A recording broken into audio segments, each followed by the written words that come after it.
It is my pleasure to be joined by Maryland legend and Hall of Fame trainer King T.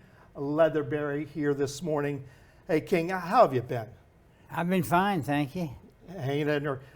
Certainly thank you for sitting down with me today. It's going to be exciting to talk about your career in horses. But before we get to that, you've got a big milestone coming up. It's going to be your 90th birthday this week. This week, next week. Crazy, yeah. How you feel about that? 2 weeks. I don't know how to feel about it. That's an awful big number that I never got used to saying. But you know, what can I do? I got there, but just by if I keep living. You do like to have a little punt. You come out to the races often. Much as I can. Clearly you enjoy that. Does that help you just keep everything sharp? No question about it. And my mom, I mean, I liked handicapping and horses, so that's stimulating your brain. So I keep exercising that. For you, currently, from a betting standpoint, as far as trainers go and riders, who are some of the most reliable right now at Laurel Park? The one I love the most is Brittany Russell. My gosh, look at her record. And she is special too, because she had two little girls, as cute as can be. And she brings them out to the track, which reminds me of my day, because I had twin boys, and a lot of times would bring them to the racetrack. She'll be excited to hear that you speak so highly of her. Who's your favorite rider right around Maryland right now? Toledo, you have to give the call to. Although Rodriguez is really does well, but they're winning a lot of races in the Bug Boy, Barbosa, yes. So you got to consider him in all the races. He's doing very, very well, and you're a big proponent of taking the weight. Why not? Yeah. Especially if your rider's as good as Barbosa. Oh no, it's a big advantage, and look at it when I was a big competitor in the Big Four. When I would get back then, it was Chris McCarron, and you got Chris, and you got 5 pounds. And when Grover Delp got Chris against me, that's a 10-pound swing. Let's skip to the Big Four. We'll go back to a couple other things. I want to go straight to the Big Four. Yeah. During what many consider Maryland's golden age of racing, late 60s, 70s, and 80s, you were part of what was called the Big Four with fellow Hall of Famer Bud Delp, John Tamaro, and Richard Dutrow Sr. Can you reflect on those days, the claiming, maybe the claiming battles, the competition, and the relationships you had with those other guys? That was thrilling and exciting, and I think of that a lot as the glory in that. And because we were fierce competitors, and the main thing was to beat them. If you're in a race, make sure you beat the big guys like that. You're a Marylander through and through. You were born in Shadyside, Maryland in 1933. You attended the University of Maryland and graduated with a degree in business administration. You clearly chose a life with horses. Yeah. What encouraged you to do that as opposed to doing something else? I was always a gambler. I liked to gamble, and I have found, I was digging into some old stuff. This is crazy. And when I was just a little boy, I had kept a record of what I'd win gambling. And back then it was slot machines and going to races once in a while. I didn't go very often when I was a kid. But I found that. I had kept track at, 31 cents I'd won one day. And my father had horses. He was a breeder. And so that's the way I got introduced to the game. As a little kid, I'd come to races with him. And then you pick up on all this stuff. Your first winter came at Sunshine Park, now Tampa Bay Downs, in 1959. Can you recall that win and how you felt getting that first Yeah, win? of course. I had run a couple horses. He's not my first starter. But I had gone down to Sunshine Park with, I think it was 5 horses I had. So you won your first race. What were your expectations moving forward when you left Tampa? No, I was just playing the game, that's all, and going from track to track. And, you know, you're working with what you have. So since that first win, and I'm going to read your resume here real quick because it's pretty impressive. You were the leading trainer at Delaware Park on 4 occasions. Okay. You won 20 training titles at Laurel Park and another 25 at Pimlico Racecourse. You led all Maryland trainers in wins for 4 straight years between 1993 and 1996. You won 5 races in one day, 4 times, and on another occasion won 6 races on a card. Now I know that was a very special day when you won 6 races on one card. Yeah, that was my father had died, and we had buried him and that day. And I was down with my mother in the house. I wasn't even at the racetrack. So I was down there right after the funeral. And I had all these horses in. And they weren't the center of my attention at the time. But every now and then I'd say, well, I look at my watch and we've just run a horse at Laurel. So I'd call up Laurel racetrack and what happened in the race? You win it. So we kept calling back all day long. Every time I called back, you win it, you win it, you win it. And that was it, won it for the day. And then the kicker was I had a horse running either, I don't remember where it was in Illinois or it was a track in a stake race. And I called that in, and sure enough, that had won. That's a good day. Maybe a little divine intervention. Yeah. Well, let me continue because there is more. You won 300 or more races each year from 1975 to 1978. You won 154 stakes, including 23 stakes, graded stakes races. You've trained 6,508 winners for earnings of $65 million. And finally, you were elected to the Racing Hall of Fame in 2015. Can you reflect on some of those accomplishments and maybe some of them that you might be most proud of? Well, it was always good when you had a big day, like 5 wins in a day, because the media would play that up and you have articles in the paper and everything. You had some nice years between 1962 and 1971. You were kind of kicking along. But in 1972, things really started to take off for you. You won 100 or more races from 1972 to 1998. What happened in the early 70s that really started to generate your business? Well, it was in 77 or 76. I won 365 races that year. And still, I was second to Jack Van Berg. But then he kind of dropped out of the picture and wasn't winning a lot of races. So the next year, 77, I think I'd won the title. And this came back in 78 and won the title. And that was, when you're rolling, you know, you're just clicking.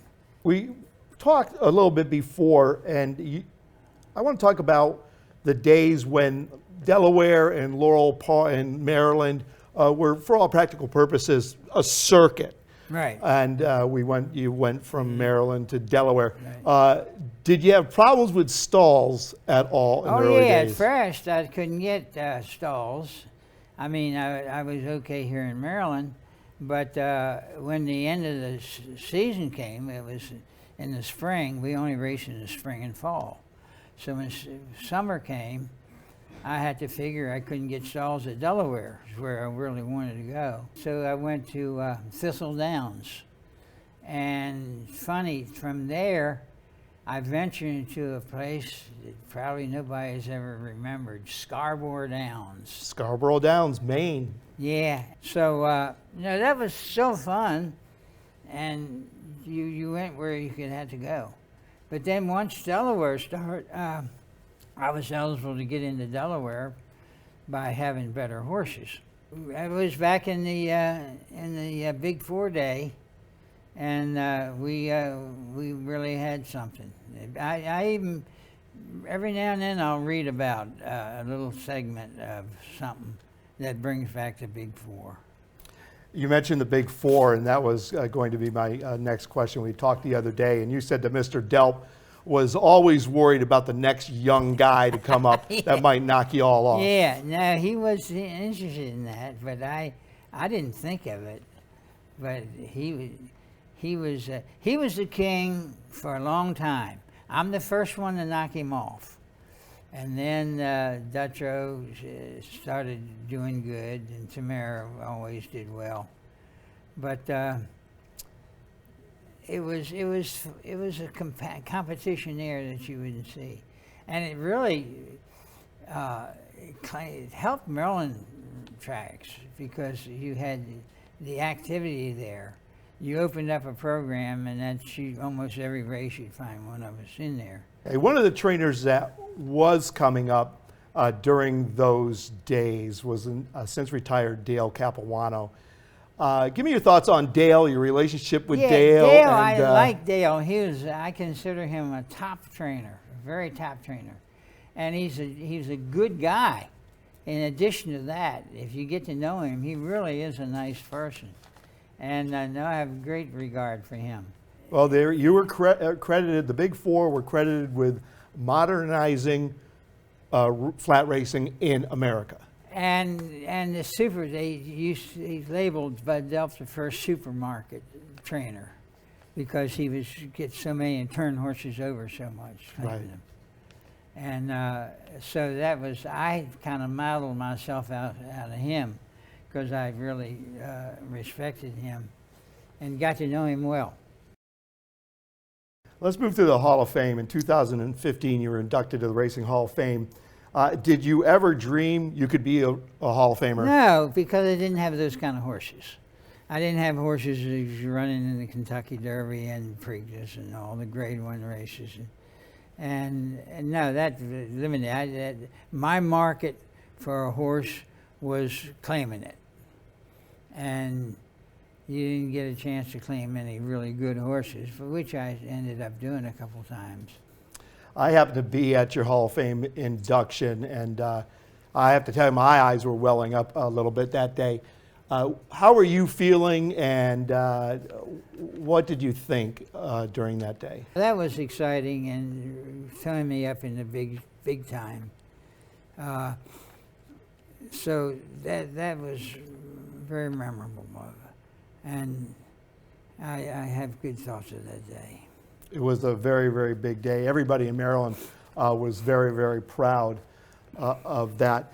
Look, before we start talking some horses and jockeys, and I can't wait to get to that, I just wanted to try to clean up some urban legend questions. So I'm going to ask you some quick true and false questions, and you're certainly welcome to comment on them. All right, you ready? Yeah. True or false?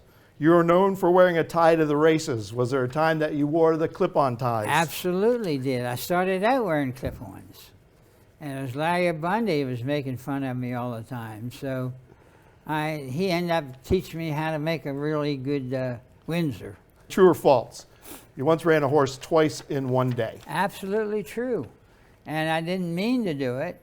I had entered the horse at Penn National and here, and you get him both places. And I said they have to let me out. The stewards have to let me out. So I called the stewards and they don't come in at Penn National. They won't come in until like 4 o'clock or something in the afternoon. Well, we had to leave here in a van, like 2 o'clock in the afternoon. So they said, "You want to put this horse on the van too?" He said, "Yeah, put her on the van." And then because once I get up there, I'll explain to them, the stewards have to let me out. But when I got up there, the steward said, "No, that's not a reason to scratch," which I couldn't understand. It certainly should have been. The horse ran that afternoon. It wasn't fair to the betting public. It's not in the form when you see it. So anyhow, she ran, and I think she ran third or fourth. The rider that rode her had an article about a year ago in Penn National thing, and he claims that he had ridden her both places. And she had run second, third, I think, both places. All right, true or false? You never had a fax machine. Never had a what? Fax machine. No. Anything like that. All that new stuff that came out, I never got. It was years before I finally got a telephone. You basically had a custom-made board, true or false, so you could sit in your car to do your handicapping. Yeah, that's true. And I should have patented it because a lot of people looked at it and said, boy, I like that thing. I measured in the car. It would fit up on the dash, come back, and fit on that armrest in between the two seats. And it was slanted at the right thing, and it fit right there. And I would clamp like the program in, and then I'd have the sheets maybe in my lap, and I'd go back and write down whatever I want to do on the program. True or false? You're an avid collector of canes. Yeah, I did that. It started as a joke, because all the guys I knew, people I knew, when they turned 50, as a joke, I would give them a cane. Said, here, you'll need this from here on out. But no, no, and then it backfired on me, and people started giving me canes. Let's talk about riders. Leather, who are some of your favorite riders throughout your career? I love riders. First off, I love riders. I respect them, and I've always gotten along well with riders. But my first Hall of Fame rider was Chris McCarron, and that was back in the day of the Big Four. And I had first call on Chris, and I remember Bud Delp taking Chris and his agent down to the Bahamas one weekend. and when he came back, then Bud Delp had him for the rest of the meet. His first stakes win of all time, as an apprentice rider now, was on a Leatherbury horse. And now he still thanks me. It's funny. And I'm not riding him because doing him a favor. I'm riding him because he's the best rider. But I have things he's written for me. He signed something one time. He said, King Leatherbury, thank you, thank you, thank you. And he had on where he signed it. And then next after him, years went by, and then Kent DeZormo kind of followed his same path. Kent's first stakes win on Leatherbury horse. And as an apprentice rider now, because you don't get to 5 pounds in an apprentice in a stake race. Talk to me about Mark Johnston. Mark Johnston, one of my favorite riders, because the way he would ride a horse, he never took anything out of a horse that he didn't. He always saved something.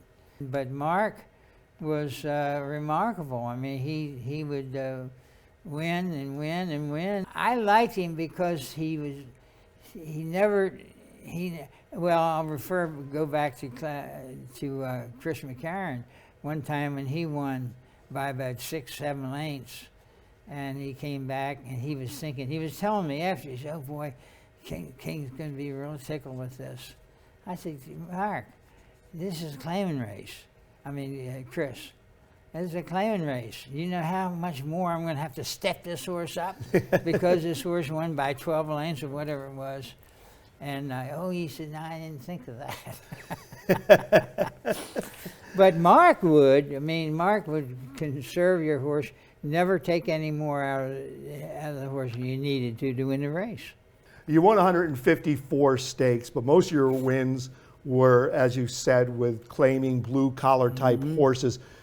How proud are you of that accomplishment? Yeah, I prided myself in that. And I remember when I'd have to call people up to get permission to claim for them. So I'd always say, this is this horse, this is that horse. You have to tell a story with them. Which leads me to one of my owners that I hadn't seen in years, and I had my son with me at Delaware Park, and we were having lunch, and I happened to see him. I sit down here, and he said, Todd, I'm going to tell you a story about your dad. He said, he used to call me up to claim horses all the time. He said, the stories that I heard was worth what the horse cost. I want to start with Graded Stakes winner 38 Go-Go. Now, 38 Go-Go, I screwed up on that horse. And the reason was I was partners with Mr. Greenberg on that horse. We had raised it. And we raised it on his farm instead of my farm. And when we did, he had this farm manager he had just hired from Kentucky. You know, if they're from Kentucky, you figure they're great. But anyhow, so he had told this horse, the owner, this horse is not going to be anything. It was parrot-mouthed. Well, parrot-mouthed had nothing to do with the running of a race. It's the way it's shaped. They Right. call it parrot-mouthed. It has a little bit to do with grazing. And I said, okay, we'll put it in an auction sale that's coming up. He said, fine.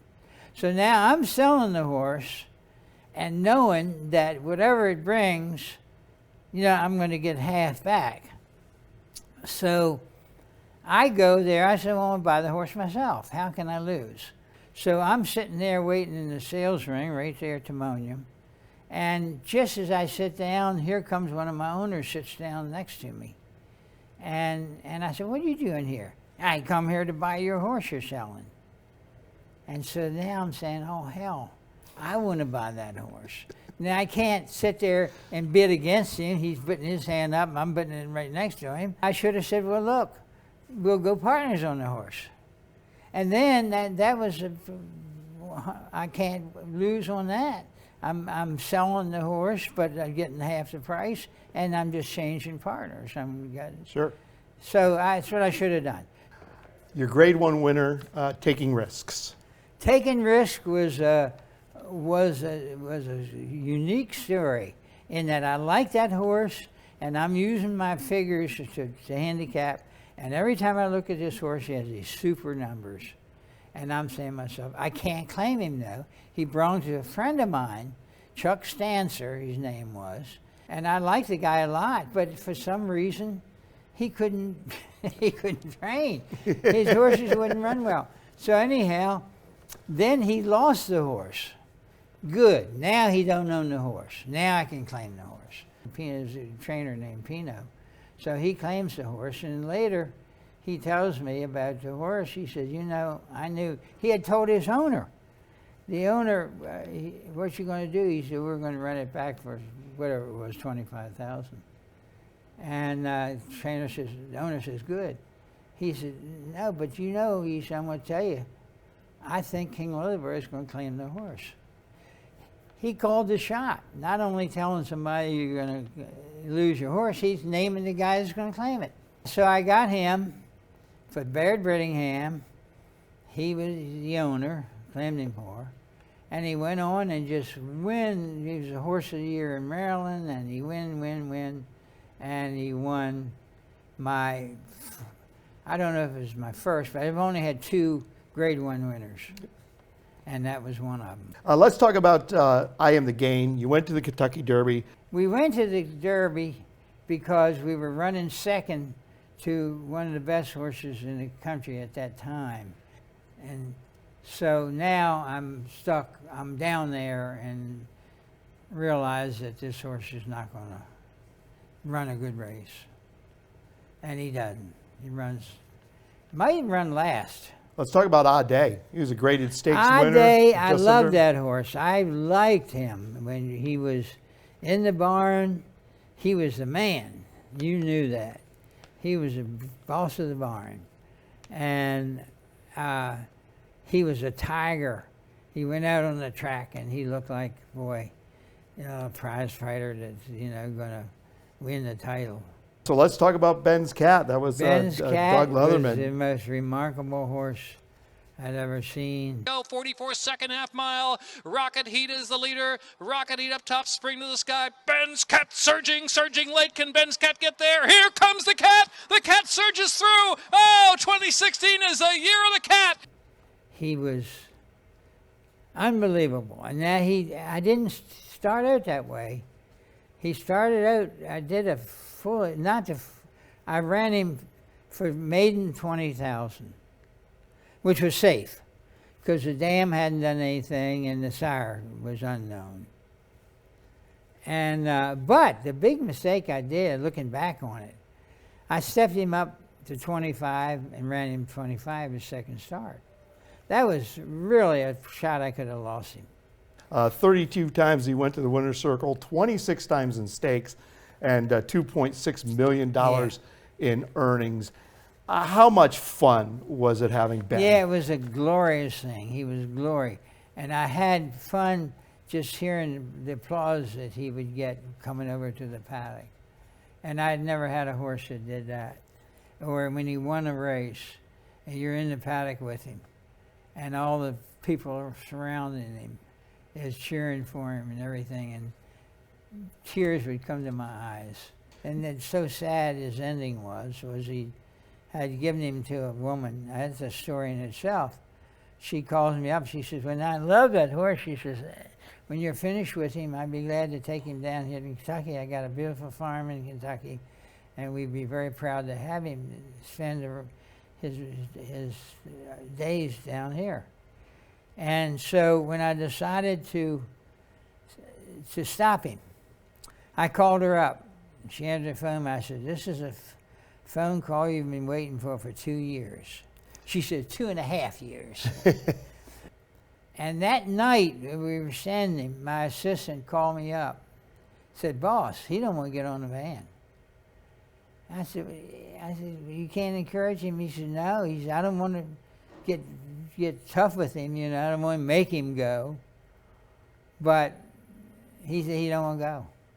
And then to think that he goes down there and in 2 weeks he's dead.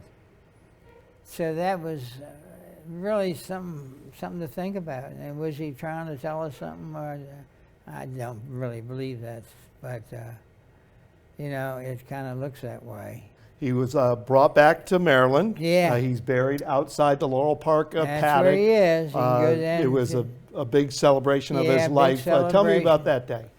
Yeah, there was a lot of tears that day because he had one groom all the time. Fern, her name was Fern Augusta. And she was his groom right from the go. And so she was very much attached for it. And then you got Doug galloping him every morning. So you had tears coming down from those two, including me and some other people that was down here to lay him to rest. He had a great career. Did Ben put an exclamation point on your career? Oh, yeah. No, Ben got me into the Hall of Fame.